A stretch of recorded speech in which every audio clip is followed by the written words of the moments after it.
Welcome to Unhinged Magi, everybody. Just Edwin today. Unfortunately, we actually recorded a video, Dan and I both did, of this exact topic, but for some reason, OBS Studio just went south for the winter, and so I had to re-record it on my own, so apologies. Anyways, as you can see in the title of this video, we have an update to the Power 9 listings in all of the stores. Now, some of you might remember we did a video a little while ago where I basically data mined all like the biggest stores online, or just like also just well-known ones, and I looked for the amount of Power 9 that they had between Alpha Beta Unlimited and the Collector's Edition and International Collector's Edition.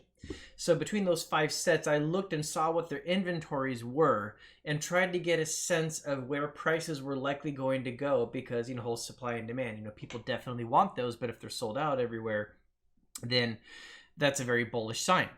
So I did that spreadsheet. It ended up being extremely positive. The prices did in fact go up quite a bit after that video was actually shot. So it did actually go that direction. And I have that actual spreadsheet right here next to me, actually. So you see right here in December 2020, we looked at Card Kingdom, Cool Stuff Inc., Troll and Toad, ABU Games, then also Channel Fireball, Wild Things Games, and Star City Games.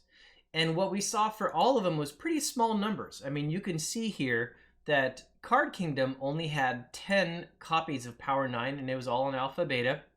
Cool Stuff Inc. only had 1, just a single unlimited Ancestral Recall. ABU Games just had a little beta, 1 unlimited. And Troll and Toad only had 3 unlimited Mox Rubies. Channel Fireball only had 5, 2 beta, 2 unlimited, and 1 ice. Wild Things Games had none. And Star City Games only had 2 unlimited, and that was it. So the supply was definitely really low.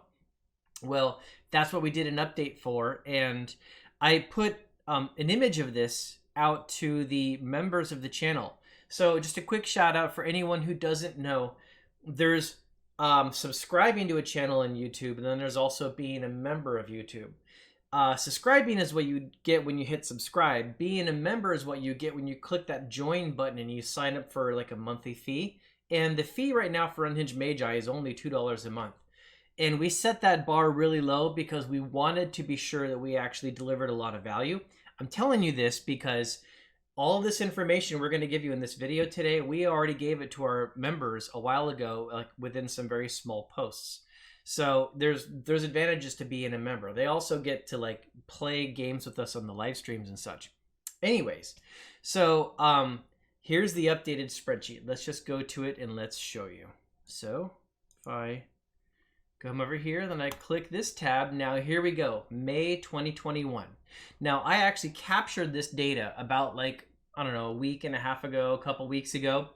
So there's been a little bit of time between when I captured this data and filming of this video, but still look at the massive difference. In fact, if I just click back and forth, we got December 2020 and then we got May 2021, only like 5 months later. So looking at Cool Stuff Inc., they had 1, Troll and Toad had 3, ABU Games had 4. And now Cool Stuff is out, Troll and Toad is out, ABU Games is 8, so they went up a tiny bit. Look at this massive difference with Card Kingdom. They went from 10 copies in Alpha Beta specifically, all the way up to 84. Not only did they buy more Alpha Beta, they picked up Unlimited and they picked up Ice and CE in large quantities too. Now if we go down, we see that Channel Fireball has actually moved their inventory up as well. So if we go back to December here, there we go. I think it's about equal. So now we're back on May at the moment. You can see that Channel Fireball has their inventory at 10. They have 3 beta and then they have 7 unlimited. Star City Games has 3, and back then they only had 2 Mox Rubies. And Channel Fireball had just a couple beta, couple limited, and 1 ice. So they have no ice or CE now, but they did stock up a little bit more on the beta and unlimited.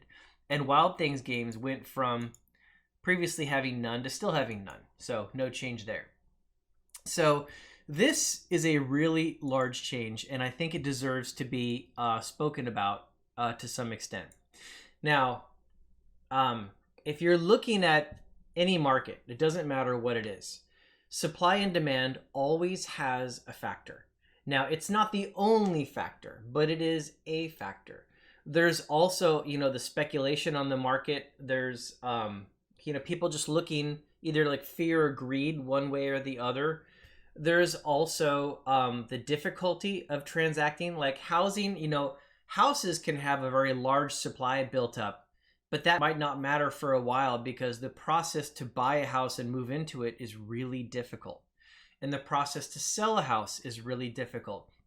Even if you're moving really fast, I mean, a typical escrow process, it's going to be 30 days from the point, the last offer is accepted. And so you're usually going to have like a couple of weeks, for even if you put the house on the market and you get an offer like that day, you're going to have to go through like 1 to several weeks of, inspections and verifications and questions being asked.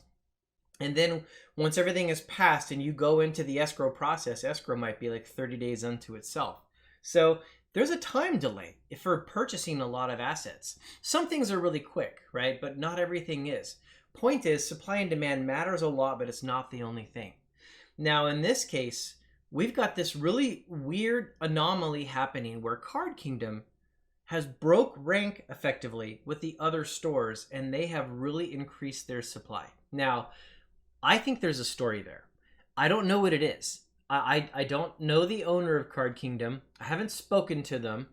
But there is definitely something that they believe is different compared to the other stores.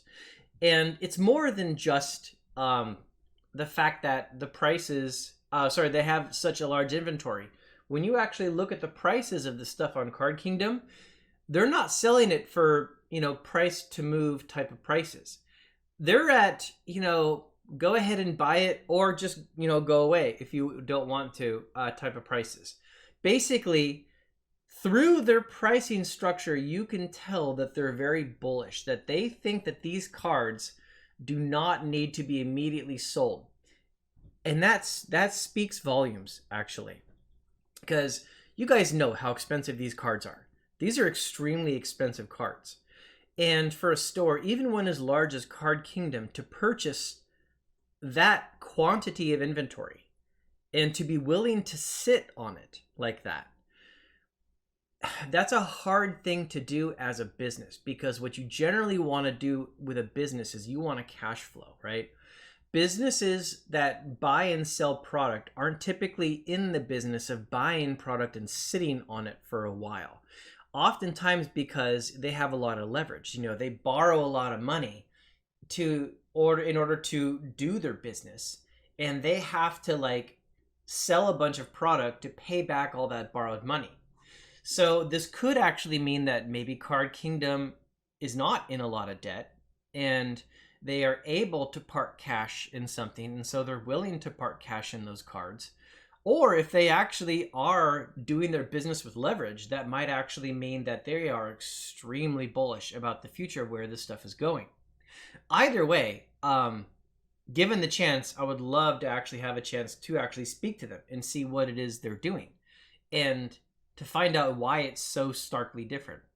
But we know through a bunch of videos, Rudy has a lot of videos where he talks about being like a gaming card store.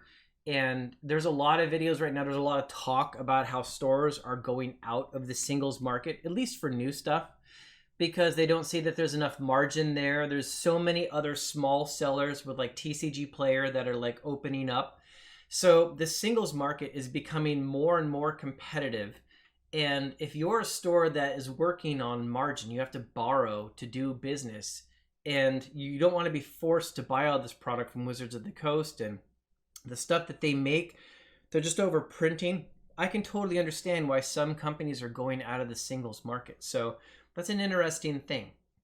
But in my mind, this is a weird situation of two different forces combating at the same time, because typically speaking, when I see a lot of supply buildup and people aren't purchasing them, usually that is a sign that a price pullback is about to happen.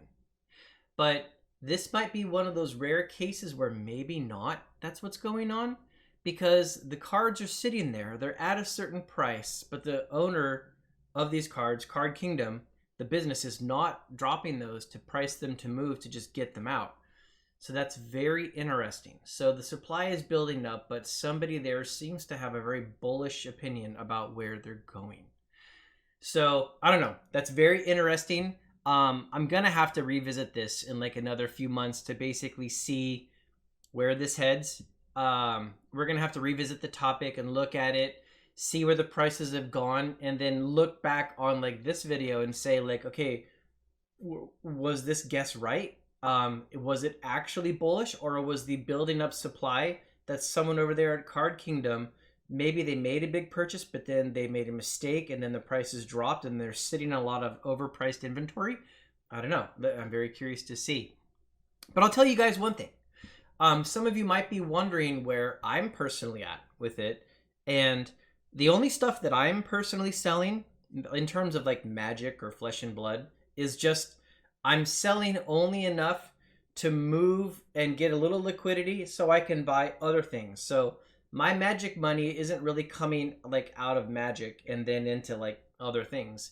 It's basically coming out of this card and going into this card. And if I could, I would just trade with people straight up.